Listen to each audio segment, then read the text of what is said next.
Have you already picked out a cemetery plot, Evelyn? My daughter-in-law asked while lighting the candles on my 72nd birthday cake. She said it the same way someone might ask whether I wanted coffee or tea. Calm. Casual. Smiling. My granddaughter dropped her fork so hard it clattered against the hardwood floor. My son stared down at his wine glass. And suddenly, in the middle of my own birthday dinner, I realized they had already started planning my life without me in it. Before I tell you what happened next, subscribe to the channel and stay with me until the end of my story. And tell me where you're watching from tonight. I still like knowing there are kind people somewhere in this world. The dining room smelled like rosemary chicken, vanilla frosting, and the expensive candle Vanessa always lit when guests came over. It was supposed to feel elegant, warm, celebratory. Instead, it felt staged. Like one of those model homes where everything looks beautiful but nobody actually lives there. Vanessa stood near the kitchen island in a cream-colored sweater dress that probably cost more than my monthly grocery bill. Her blonde hair fell in perfect waves over her shoulders while she arranged the candles on my cake with slow, careful movements. 72, she said lightly. That's a big number. I forced a smile. I suppose it is. Daniel finally looked up from his plate. Mom still looks younger than 72, he muttered. Vanessa laughed softly. Of course she does. But still, it's important to plan ahead at this stage of life. This stage of life. The words settled heavily in my chest. I glanced around the dining room of the house my late husband and I had bought 41 years ago. The same oak table. The same brass chandelier. The same white curtains Richard once insisted made the room feel peaceful after long days at the office. Richard. Even after 5 years, thinking his name still hurt in quiet places inside me. He had loved birthdays. Every year he woke me before sunrise with coffee and terrible singing. Last year on my 71st birthday, he gave me pearl earrings and told me we still had decades left together. 3 months later, he died from a heart attack while trimming the hedges in our front yard. Since then, silence had slowly moved into every room of my house. But tonight felt different. Not empty. Measured. Calculated. Vanessa carried the cake to the table and set it in front of me. Make a wish, she said. Sophie sat beside me twisting the sleeve of her navy cardigan. Sweet girl. 16 years old and still honest enough to look uncomfortable when adults said cruel things. Grandma, she whispered. Your flowers are beautiful. I looked toward the bouquet near the window. White lilies. My favorite. Though I noticed Vanessa had removed the small framed photo of Richard that usually sat beside them. Strange. I hadn't moved it. So, Vanessa said as everyone settled back into their seats, have you already chosen a cemetery plot?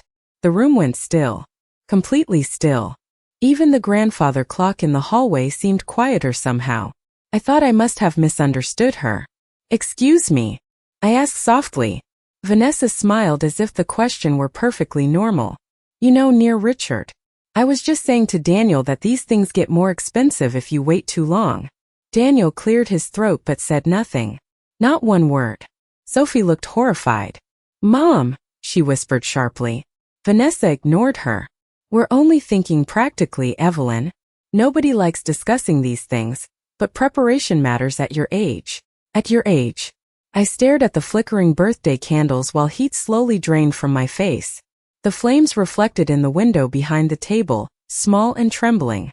Somewhere deep inside me, something cold began unfolding quietly. Not anger. Not yet. Awareness. Because in that moment, I realized this dinner was never really about celebrating my birthday at all. I blew out the candles while nobody spoke. The smoke curled upward in thin gray ribbons, disappearing into the soft yellow light above the table. Vanessa smiled as if nothing unusual had happened. Daniel reached for his wine glass again. Sophie kept staring at her plate. I cut the birthday cake carefully, my hand steady from years of forcing calm into difficult moments. Vanilla buttercream. Lemon filling. Vanessa had ordered it from the expensive bakery downtown. The one with gold lettering on every white box. It is delicious, I said quietly after the first bite. Thank you. Vanessa tilted her head. Well, we wanted tonight to feel special. Wanted. Past tense already. The word lingered strangely in my mind. Dinner ended not long after that.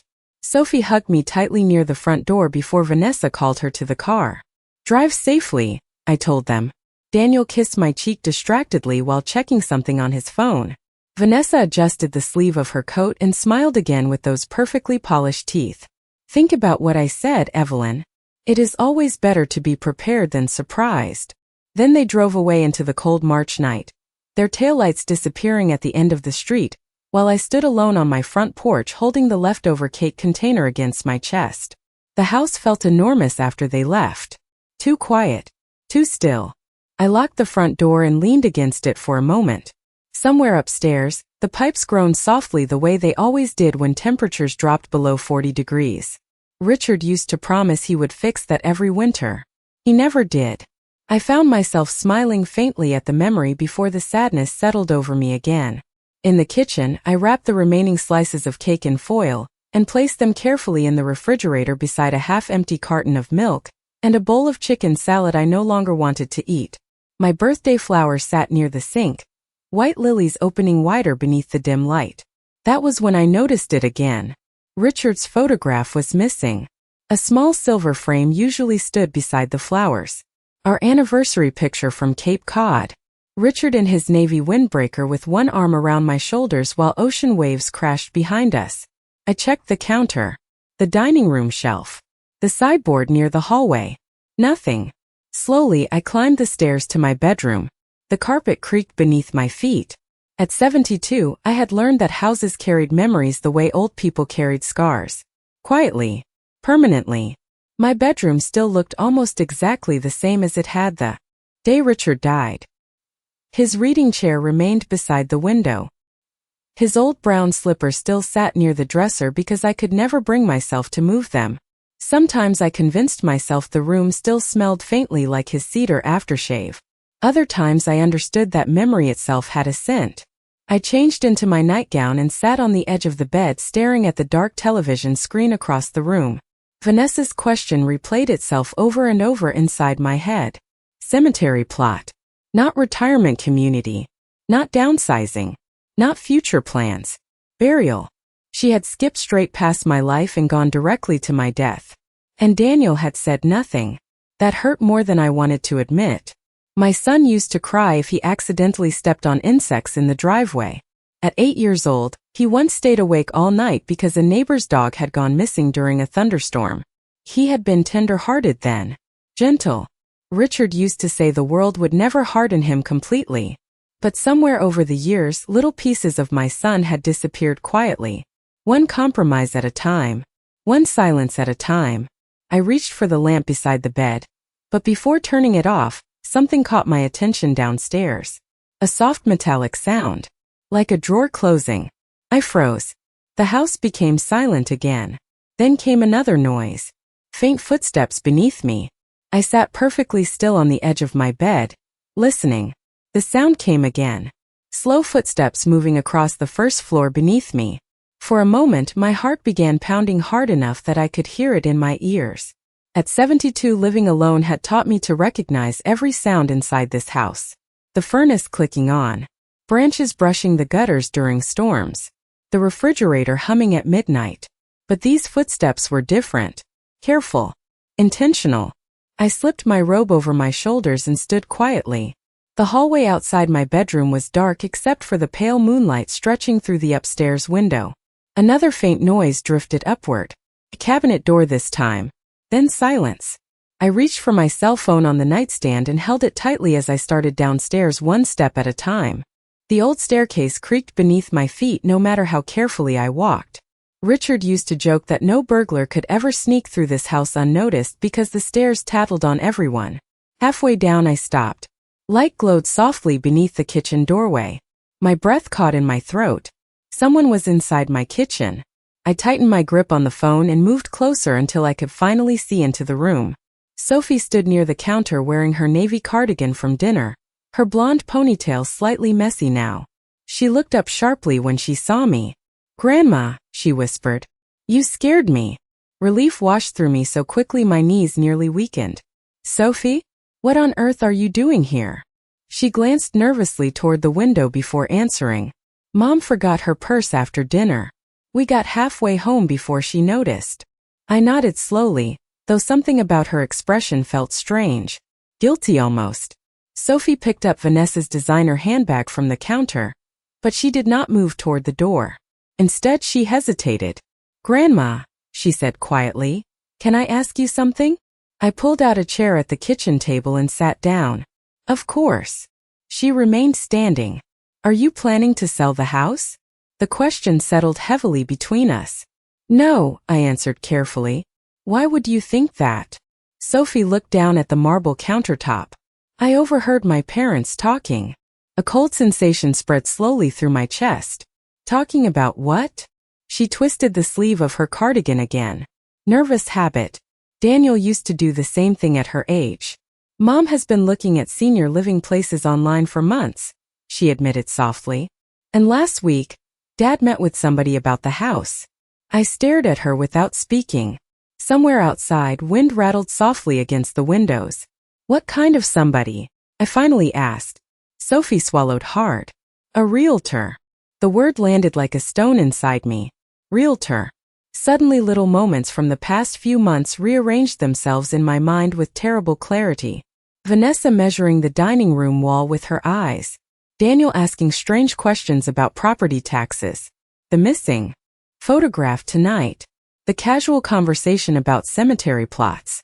I felt as though I had been standing inside a puzzle without realizing all the pieces already fit together. "Did your father say he was selling my home?" I asked. Sophie looked miserable now. "Not exactly. But Mom said this house would be perfect once it was updated. She talked about opening the kitchen and turning your sewing room into a nursery someday." Nursery. I looked around my kitchen slowly. The white cabinets Richard painted himself one summer after retirement. The coffee mug still sitting beside the sink from this morning.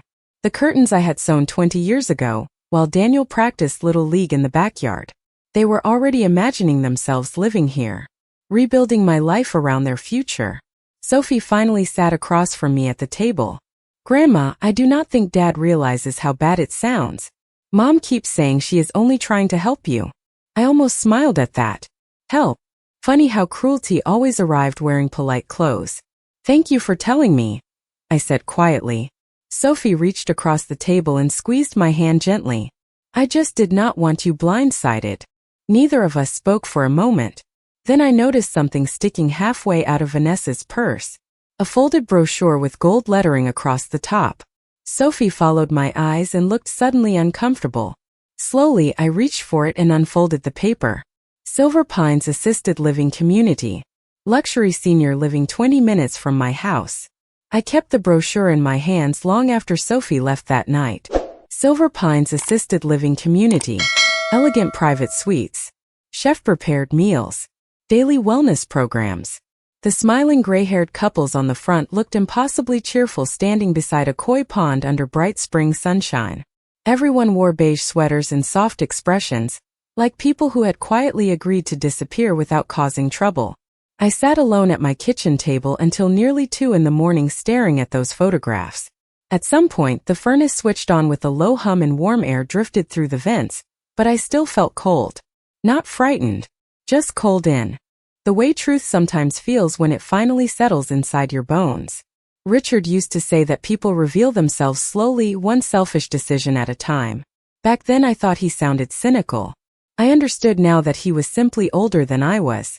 Wiser in ways I had not appreciated enough. I finally carried the brochure upstairs and placed it carefully inside the top drawer of my nightstand beside Richard's watch and our marriage certificate. Then I turned off the lamp and lay awake listening to the house breathe around me. The next morning, sunlight spilled through the kitchen windows in pale golden stripes across the hardwood floor. I stood at the sink making coffee while robins hopped across the backyard grass outside. For a few peaceful seconds, life almost looked normal again. Then I noticed something strange near the refrigerator. 3 small pieces of blue painter's tape attached to the wall. I frowned. I walked closer. Another strip near the doorway leading into the dining room. Then another beside the living room archway. Tiny marks. Quiet little labels. Measurements. My stomach tightened slowly. Vanessa must have done it during dinner while I was distracted. I pulled the tape from the walls carefully, one piece at a time, and dropped them into the trash. After breakfast, I wandered through the house noticing things I had somehow missed before. The guest room closet had been partially emptied. The linen cabinet upstairs had been reorganized. Even my pantry shelves looked different. Vanessa had always offered to help around the house after Richard passed away. "You should not be handling everything alone," she would say sweetly while rearranging drawers that had stayed untouched for decades. At the time, I thought she was being thoughtful. Standing there now with my coffee cooling in my hands, I realized she had not been helping me. She had been learning the house, mapping it, like someone studying blueprints before a renovation project. Around noon, my phone rang. "Daniel." I let it ring twice before answering. "Hi, sweetheart." "Hey, Mom." His voice sounded overly casual. Careful. "How are you feeling today?" Feeling. Another word people use when they think you are becoming fragile. "I am fine," I replied. "Just cleaning up after last night." A pause. "Vanessa thinks maybe her joke upset you." Joke. I looked toward the dining room where Richard's chair still sat pushed slightly away from the table exactly the way he used to leave it. "Was it a joke?"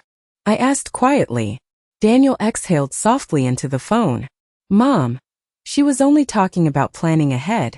You know how practical she is." Practical. Everyone suddenly loved practical conversations when they involved my future but never my opinion. "Did you meet with a realtor?" Silence. "Not long, but long enough." "Who told you that?" he asked finally. I closed my eyes. There it was. Not denial. Not confusion. Confirmation. "So you did." "Mom, nobody is trying to force you out of the house." His voice tightened slightly now. "We are just concerned. This place is huge. The stairs are steep. The winters are hard on you." I stared out the kitchen window at the backyard. Richard had spent 30 years maintaining himself. Every spring he planted tomatoes beside the fence even though squirrels always ruined half of them. "You know," I said softly, "your father built those shelves in the garage the summer you turned 10. Daniel did not answer. "You cried because you hit your thumb with a hammer, and he let you believe the shelves looked crooked because of him instead of you." More silence. "Mom, I remember everything about this house," I continued calmly. "That is the problem with growing old, Daniel. People think memory fades, but sometimes it sharpens." Neither of us spoke for several seconds. Then finally he said, "Vanessa and I are coming by Sunday for dinner." I looked down at the Silver Pines brochure still sitting beside the coffee maker where I had left it earlier that morning. "Of course you are," I said quietly. Sunday arrived gray and cold, with rain tapping softly against the kitchen windows since early morning. I spent most of the afternoon preparing dinner the way I always had. Pot roast with carrots and onions. Fresh biscuits. Apple pie cooling beside the stove. Simple meals were comforting after Richard died because recipes stayed loyal even when people changed. By 4 o'clock the house smelled warm and familiar again, almost enough to fool me into believing my family was still intact. I set the dining room table carefully, smoothing the white linen runner with both hands before placing the good silverware beside each plate. Richard bought that silverware set during our 20th anniversary trip to Charleston. He had insisted it was too expensive while purchasing it anyway. I could almost hear his laugh as I polished the forks under the dining room light. At exactly 5:12, Vanessa and Daniel arrived. Sophie followed behind them carrying a bottle of sparkling water against her chest. Vanessa stepped inside first, shaking rain from her beige trench coat. "This house always smells amazing," she said brightly. I smiled politely. Some things do not change. Her eyes moved slowly across the room while she handed me a container of store-bought cookies. Not admiring. Assessing. Daniel kissed my cheek quickly before wandering toward the living room with his hands shoved into his pockets. Sophie lingered beside me in the kitchen while Vanessa disappeared upstairs to freshen up. We both knew she was snooping. Neither of us said it aloud. Dinner itself felt strangely formal. Too many careful smiles. Too many pauses between sentences. Rain slid steadily down the windows beside the table while the grandfather clock ticked loudly in the hallway. Vanessa barely touched her food. Instead, she kept glancing around the dining room the way people look at homes during open houses. "This neighborhood has become incredibly valuable," she said casually while sipping water. The property market around here is unbelievable now. Daniel stared at his plate. Sophie rolled her eyes slightly. I cut another piece of roast beef and placed it on my plate before answering. Richard always believed homes should be lived in, not traded like stocks. Vanessa smiled tightly. Of course. But practicality matters too. There was that word again. Practicality. As if human lives could be folded neatly into financial spreadsheets. After dinner, Sophie helped me clear the table while Daniel and Vanessa remained in the living room. Speaking quietly, their voices drifted down the hallway in soft fragments I could not fully hear. Timing, Vanessa whispered. Before winter. Then silence when Sophie entered carrying dessert plates. Later, while the apple pie baked warmth into the kitchen again, Sophie leaned close beside the sink. Grandma, she whispered carefully. Mom brought somebody's business card with her. My hands paused over the dish towel. What kind of business card? Sophie glanced toward the living room doorway. An estate planning consultant.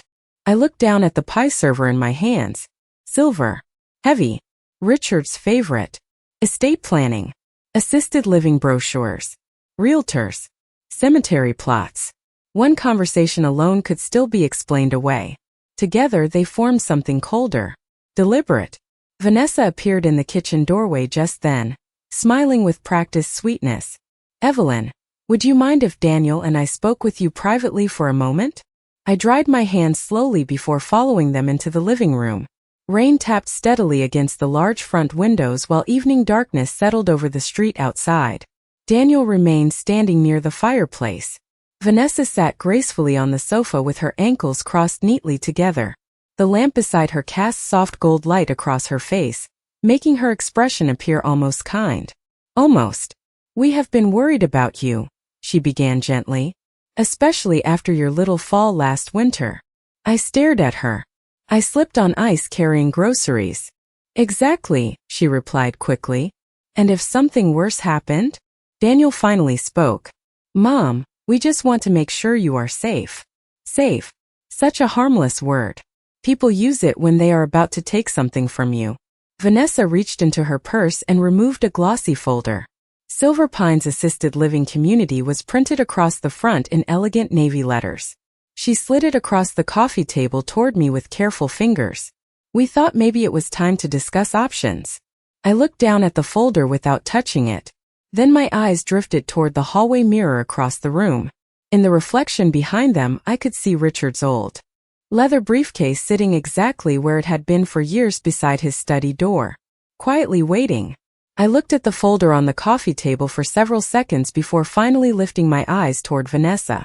Her posture remained perfectly composed, hands folded neatly in her lap, expression softened into artificial concern. Daniel stood beside the fireplace with his shoulders tense and his jaw tight, as though even he understood something ugly had entered the room and no longer knew how to remove it. Silver Pines is beautiful, Vanessa said gently. We toured it last month. Last month. Not yesterday. Not recently. Last month. They had already been planning my future before my birthday dinner, before the cemetery plot question, before pretending this was simply a spontaneous conversation about safety. I nodded slowly. You toured it without mentioning it to me. Vanessa exchanged a quick glance with Daniel. We did not want to upset you unnecessarily. Unnecessarily. The room suddenly felt too warm. I could hear rainwater sliding steadily through the gutters outside while the grandfather clock ticked calmly behind us. Ordinary sounds. Strange how normal life continues even while your heart quietly rearranges itself inside your chest. And the realtor? I asked softly. Daniel rubbed the back of his neck. Mom? No, I interrupted gently. I would like to hear the practical part of this conversation completely. Vanessa leaned forward slightly, relief flickering across her face because she mistook calmness for surrender. The truth is, maintaining this property no longer makes sense financially or physically. Silver Pines would give you support, community, medical staff nearby if needed. And this house? She paused carefully. Well, this house could stay in the family. Stay in the family. Such clever wording. As though I were somehow separate from the family already. I looked around the living room slowly. Richard's old bookshelf near the fireplace. The faded leather chair where he used to read newspapers every Sunday morning. The piano Daniel begged us to buy when he was 11 before quitting lessons 8 months later. 41 years of marriage. Lived inside these walls. Birthdays. Christmas mornings. Flu seasons. College applications. Arguments whispered after midnight so Daniel would not hear. All of it reduced now to property value and square footage. Sophie appeared quietly in the hallway carrying empty dessert plates from the kitchen. She stopped when she sensed the tension in the room. Vanessa straightened immediately. "Sweetheart, could you give us another minute?" Sophie did not move right away. Her eyes found mine instead. Worried. Protective. For one brief moment I realized she was the only person in this house actually looking at me instead of through me. "It is all right," I told her softly. She disappeared back toward the kitchen reluctantly. Daniel finally sat down across from me, elbows resting on his knees. "Mom, nobody wants to force you into anything." I almost smiled at that sentence because people only say it when force is already part of the conversation. "Then what exactly do you want?" I asked quietly. He hesitated too long. Vanessa answered instead. "We think transitioning now would be smarter than waiting for a crisis." Transitioning. Another polished word meant to soften removal. I folded my hands together in my lap. "And if I choose not to leave my home?" Vanessa's smile tightened almost invisibly. "Of course the decision is yours." But her eyes said something entirely different. They said inconvenience. Delay. Obstacle. Daniel stood again and walked toward the front window, staring out into the rain-dark street.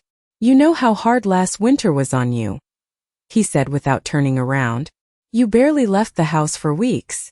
Because I was grieving your father." Silence settled over the room after that. Heavy. Uncomfortable. Vanessa looked down briefly before smoothing the sleeve of her sweater. "Richard would have wanted you taken care of." That sentence landed differently than the others. Something about the certainty in her voice made my attention sharpen instantly. "Would he?" I asked carefully. Vanessa looked up too quickly. "Well, obviously." But suddenly I remembered Richard's leather briefcase sitting untouched outside his study. The same briefcase he carried to every meeting during 36 years as an attorney. The same briefcase he insisted nobody throw away after he retired because important things belong together. Quietly, I stood up from the sofa. "Excuse me for one moment," I said calmly. Neither of them stopped me as I walked toward Richard's study for the first time in almost 6 months.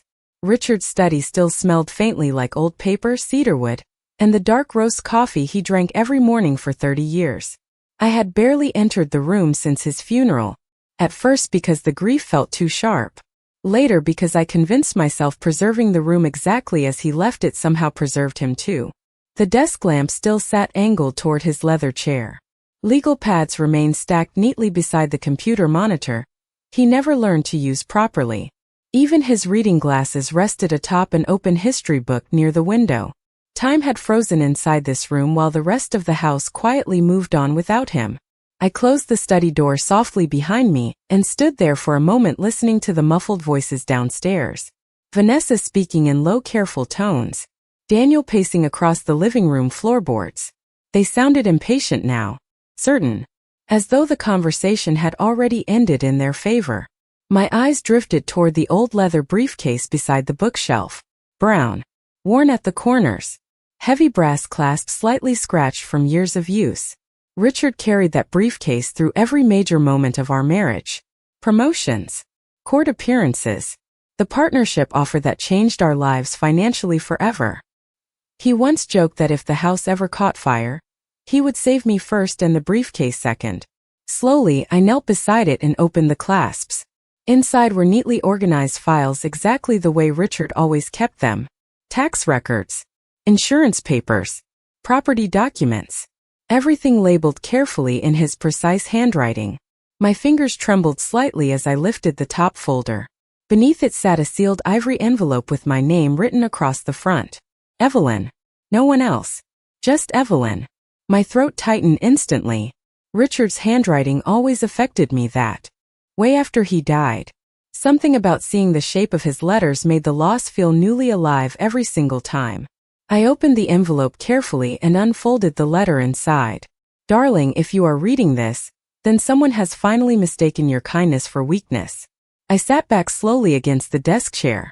Rain continued tapping softly against the study windows while the grandfather clock downstairs chimed 7 o'clock. Richard's voice felt so clear inside those words that for a moment I could almost picture him standing beside me adjusting his reading glasses. I kept reading. You always believed love alone could hold a family together. I admired that about you even when I worried it made you vulnerable. So I made certain precautions after my retirement. Not because I doubted our son, but because money changes people quietly. Especially people standing beside money. My hands tightened around the paper. Standing beside money. Richard had seen Vanessa clearly long before I had. Beneath the letter sat another folder labeled Carter Family Trust. Attached was a business card for Martin Hale, Richard's longtime law partner. I opened the folder carefully. Legal language filled most of the pages, but several sentences stood out immediately. The family home would remain entirely under my control for the duration of my life. No sale, transfer, refinancing, or relocation could occur without my written consent certified independently by trust counsel. If coercion, manipulation, or pressure regarding residency or estate decisions was documented, Daniel's inheritance rights would automatically be suspended pending trustee review. I stared at the page while something slow and steady settled inside me. Not revenge. Not satisfaction. Clarity. Richard had anticipated this possibility years ago. He knew exactly how vulnerable widows become once people start seeing them as obstacles instead of family. There was another smaller envelope clipped inside the folder. For Evelyn only if she needs reminding. I opened it carefully. Inside was a photograph taken nearly 20 years earlier. Daniel at 16 sitting beside me on the back porch, grinning with braces and holding a birthday cake we had baked together after he failed his driver's test twice. Written on the back in Richard's handwriting were 7 simple words. They forget who carried them before they walked. Tears filled my eyes instantly, but I did not let them fall. Downstairs I heard Vanessa laugh softly at something, already comfortable enough to sound relaxed inside my home. Slowly, I placed the photograph back into the envelope and closed the trust folder. Then I picked up Martin Hale's business card and slipped it quietly into my sweater pocket. When I returned to the living room, I was carrying nothing except my reading glasses and a calm expression. Vanessa looked up immediately, searching my face for signs of resistance. Daniel still stood near the window with his hands buried in his pockets. The rain outside had slowed to a soft mist now, leaving silver streaks across the glass beneath the porch light. "Everything all right?" Vanessa asked carefully. I sat back down in my chair and folded my hands together. "Yes," I said softly. I was simply remembering something Richard used to tell me. Neither of them spoke. I could almost feel Vanessa waiting for surrender, waiting for exhaustion, waiting for me to finally become the helpless old woman she had already designed solutions for. Instead, I looked directly at the Silver Pines folder on the coffee table and nodded once. "Perhaps you are right," I said quietly. Daniel blinked in surprise.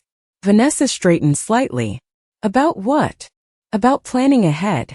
The silence that followed felt different this time. Lighter somehow.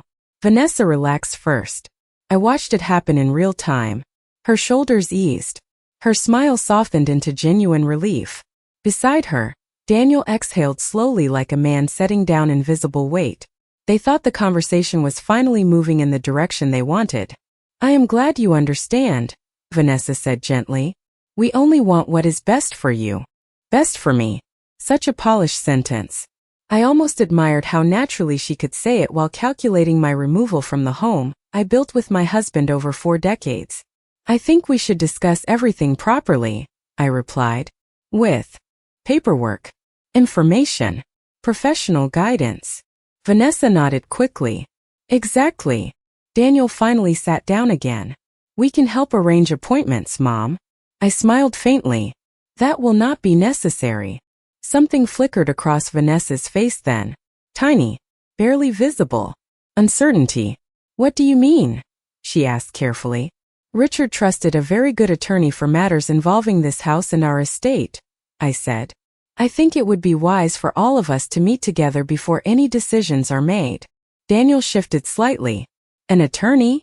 "Of course." I tilted my head mildly. Surely you did not expect me to make major legal decisions alone at my age. Vanessa's fingers tightened around the edge of her water glass. There it was again. That brief flash beneath the calm surface. Irritation. The first crack in her polished composure. Naturally, she said smoothly after a moment. That sounds reasonable. I nodded. Good. Then let us arrange something this week. The room became quiet again. But now the silence belonged to me. Sophie entered carrying fresh coffee cups from the kitchen, glancing carefully between all of us. I smiled at her warmly for the first time all evening. Your apple pie was excellent tonight, I told her. Relief crossed her face instantly. Thanks, Grandma. Vanessa stood and adjusted her sweater sleeves. We should probably get going. It is getting late. I walked them to the front door while mist drifted softly through the streetlights outside. Daniel kissed my cheek again before stepping onto the porch. Call me tomorrow, he asked. I will, I answered. Vanessa paused beside the doorway while buttoning her coat. I know these conversations are difficult, she said softly, but sometimes change is healthier than holding on to the past. I looked at her calmly. Sometimes, I agreed. Her eyes lingered on me for one strange second, almost as though she sensed something shifting beneath the surface that she could not quite identify yet. Then she smiled and walked into the night beside my son. I stood at the front door long after their car disappeared down the street. The house behind me no longer felt fragile. Felt awake. Quietly. Waiting. Upstairs, Richard's study lamp still glowed faintly beneath the half-open door where I had forgotten to turn it off.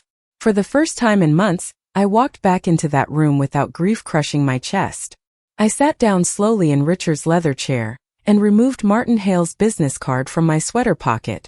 Then I picked up the telephone beside the desk and dialed the number from memory before even looking at the card. Martin answered on the second ring. His voice sounded older than I remembered. Martin Hale speaking. I stared at the rain sliding across the dark study window before answering quietly. Martin, I said. It is Evelyn Carter.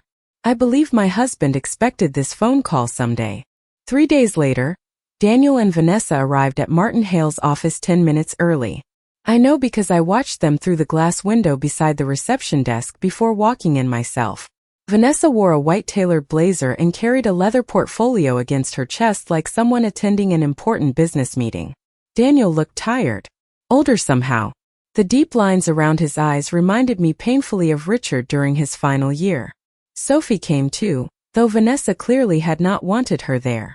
She sat quietly near the window scrolling on her phone while rain clouds drifted low across downtown Hartford outside. Martin greeted me warmly the moment I stepped into his office. Evelyn, he said softly, squeezing both my hands. Richard would be very proud of you. Vanessa's polite smile tightened slightly at that sentence. We all sat around the large oak conference table while Martin opened several folders neatly in front of him. The room smelled faintly like coffee and old books, comforting scents that reminded me strangely of Richard's study back home. Vanessa spoke first. We appreciate you meeting with us, Mr. Hale. We are only trying to help Evelyn make safe long-term decisions. Martin adjusted his glasses calmly. I am sure you believe that. Something about his tone caused Daniel to shift uncomfortably in his chair. Martin opened the first folder. Richard Carter established a protected family trust 7 years ago during estate restructuring after his retirement. Vanessa blinked once. A trust? Yes. Martin slid copies of the documents across the table. The property located on Willow Creek Drive remains entirely under Evelyn Carter's protected residential control for the remainder of her life. Daniel frowned while scanning the pages. What exactly does that mean?